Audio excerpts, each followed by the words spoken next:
दिसेल ना, येत्या काही दिवसात दिसेल. ठीक आहे, चला.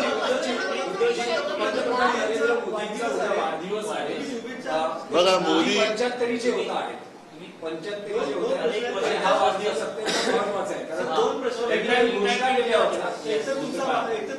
पहिले बघा, माझे कोणी काही दुश्मन नाहीये. पंतप्रधान मोदी सुद्धा माझे काही दुश्मन नाही, ते मला मानत असतील, मी त्यांना दुश्मन मानत नाही. राजकारण आहे, पण ज्या पद्धतीने ते शिवसेना खतम करायला निघालेत, हे राजकारण सहन कोणी करू शकत नाही.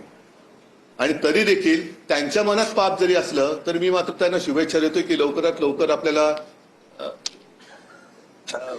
नाही म्हणजे सगळ्या गोष्टीचं आकलन व्हावं आणि चांगला कारभार जे काय आता पुढची काही वर्ष त्याच्यात करावं. पंचाहत्तरीचे होता आहेत, काही भूतकाळात घोषणा केल्या होत्या आरएसएस, अशा भूतकाळामध्ये बऱ्याच गोष्टी, आता अशा भूतकाळामध्ये अनेक त्यांनी गोष्टी केल्या होत्या.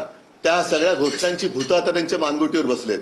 म्हणजे शेतकऱ्यांची कर्जमाफी ते बोलले होते, 15 लाख रुपये येणार होते, स्मार्ट सिटी बोलले होते. या सगळ्या भूतकाळातल्या घोषणांची भूतं ही आता त्यांच्या अच्छे दिन आएंगे, त्या भूतकाळाच्या घोषणांची भूतही त्यांच्या मानगुटीवरती आता बसलेली आहेत. प्रश्न आहे की तुम्ही गेल्या आठवड्यात मनसे अध्यक्ष राज ठाकरेंना भेटला, जवळपास 2.5 तास तुम्ही एकत्र होतात. असं कारण दिलं की तुम्ही मावशीची तब्येत विचारण्यासाठी विचारपूस करण्यासाठी गेला होता. आता तुमचा नेमका काय प्रॉब्लेम काय? मी गेलो तरी प्रॉब्लेम, नाही गेलो तरी प्रॉब्लेम. प्रॉब्लेम हा आहे की आता मी एकमेकांना भेटतात. आता गणपतीला मी गेलो होतो, त्यांनी बोलवलं, माझ्या वाढदिवसाला तो आला होता. गणपतीला गेलो होतो, मी किती मोदक खाल्ले सांगितले?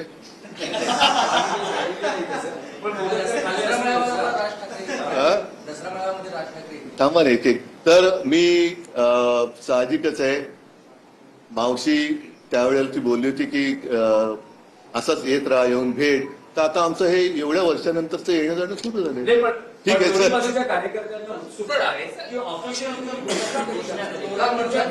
लवकरात लवकर योग्य वेळी, लवकरात लवकर योग्य वेळी. चला, धन्यवाद. जय हिंद, जय महाराष्ट्र.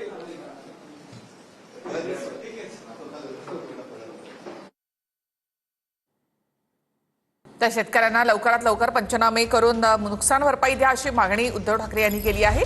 तर सर्वसामान्य माणूस फक्त क्रांती करतो असं उद्धव ठाकरे म्हणाले. तसंच मोदी माझे काही दुश्मन नाहीत असंही उद्धव ठाकरे यांनी म्हटलं. भूतकाळात त्यांनी अनेक गोष्टींचं आश्वासन दिलं होतं, त्याची पूर्ती केली का असा सवाल देखील उद्धव ठाकरे यांनी केला आहे. त्याचबरोबर एवढ्या वर्षानंतर राज ठाकरे यांच्याकडे येणं जाणं सुरू झालेलं आहे असं उद्धव ठाकरे यांनी म्हटलंय. आणखी